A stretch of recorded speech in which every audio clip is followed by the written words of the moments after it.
Hey guys, welcome to the Liberal Hive Mind, a channel solely focused on exposing the abundant hypocrisy of the left. I came across this little clip from The View yesterday, where make-believe conservative grifter Alyssa Farah Griffin made a pretty obvious statement which didn't exactly go well on the panel. Public interest, it breaks my heart that he's the GOP frontrunner, but he is, and it is a not zero chance he could be the president of the United States again. Don't say that.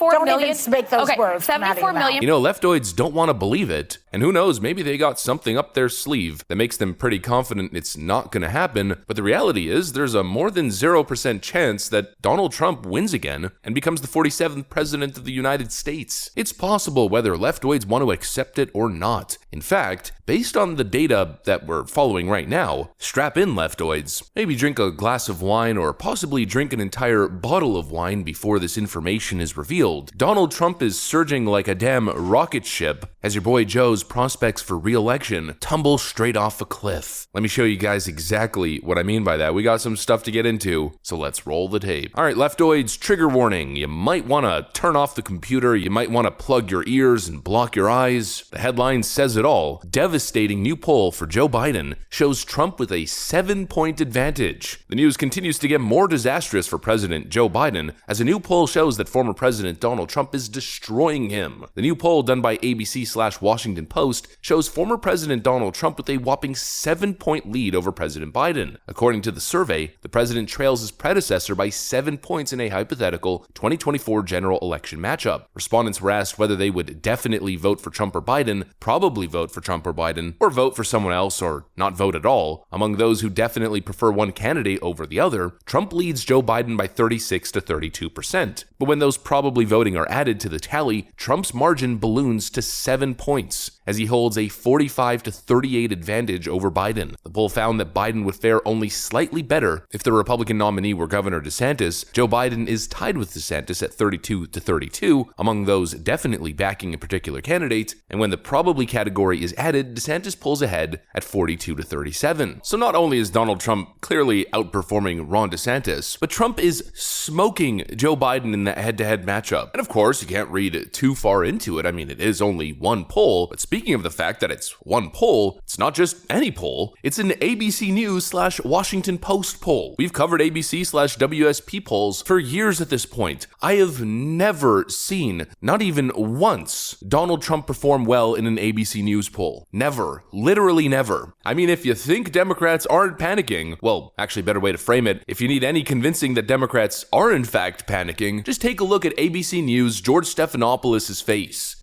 President Biden pushing back on questions about his age from Stephanie Ruhle as he bids for re-election. It's just one of the big challenges he faces now, more revealed by our brand new poll. Political director Rick Klein here to break it down. And Rick, this poll is just brutal for President Biden.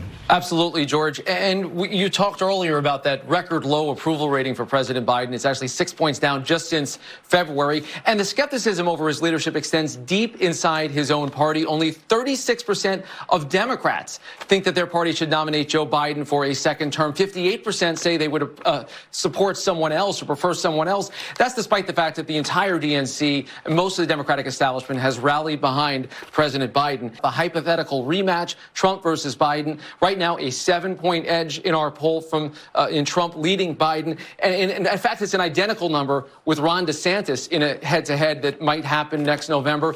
That tells us at this very early stage, George, that this race is shaping up a lot more about the incumbent president, Joe Biden, than it is about any of his challengers. Now, I have seen the face of concern. That is not the face of concern. That is the face of absolute sheer horror and panic. Let's get back into polling analysis mode. I mean, we're really creeping up into election season quickly here, but we got to really put these numbers into clear perspective. Early polling data. This is pretty much as early as it's going to get. Joe Biden just started running campaign ads. You've probably seen them running on my videos. In fact, a couple of you, a good chunk of you probably saw him running on this video. That campaign literally launched May 1st. Joe Biden just started campaigning. Donald Trump hasn't really started campaigning. While Donald Trump and other Republicans are slowly creeping up into campaign season, season. It's very early. We're not even past the Republican primary season. Here's why that matters when it comes to early polling data. Republicans never do well, and especially not in the last 2 election cycles. It's been a phenomenon with Donald Trump over the last 2 general presidential elections. Usually this far out from election day, you would expect Joe Biden to be leading not by 2 points, not by 3 points, but by anywhere from 10 to 15 points in most polls. And that's not an exaggeration. We saw the same thing with Hillary Clinton. Donald Trump wasn't even close. But the closer you creep up to election day, all of a sudden, he starts to catch up and even lead in a couple outlier polls. We're in extremely early polling data, and Trump is leading in the aggregate. And the Rasmussen poll has him up 7 points with likely voters. That is really freaking big. I think Joe Biden's put himself in a very weird position. People clearly know that he's been an utter disaster. It's really no secret. Voters, even Democrat voters, don't want him to run for office, and his response is, I'm running for office on a message that I'm the greatest thing to ever step foot in the White House. It's not exactly a convincing campaign message. People are struggling. They know the economy is weak. Housing is extremely expensive, and it feels unattainable for most young people. And Joe Biden continues to tout his economic progress. He literally keeps posting misleading data on his Twitter, suggesting his economic numbers are historic. It's laughable, and most importantly, it's a slap in the face for most people. You know, call me crazy. I don't think the average American that's currently struggling wants to hear how good the last 2.5 years have been. I don't think they want to be lectured on actually how unappreciative they are, which is something that Joe Biden has literally done on multiple occasions. Joe's message essentially for 2024 is, you're the problem, it's not me, now vote for me, so I can continue destroying the country. And speaking of Joe Biden making things worse, it's no surprise for the last 2.5 years the border has been in complete shambles, it's been in crisis. Title 42 is being lifted, and you've probably heard the story that Joe Biden plans to send troops down to the southern border. Of course, he's trying to create this public image that he's really doing something to secure the border, except no, not really. Here are the facts.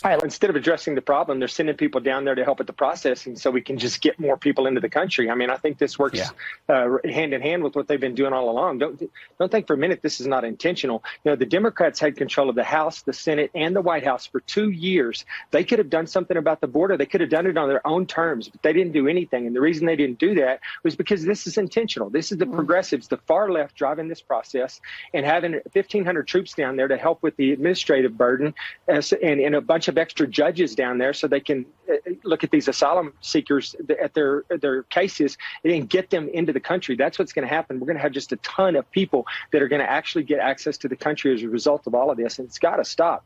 I saw something the other day. The State Department said that there's upwards of 5 million people that are waiting to come into this country at some point. This is unsustainable, and I think that the only reason Biden cares about it right now, the only reason he's sending people down there is because he's coming up on an election.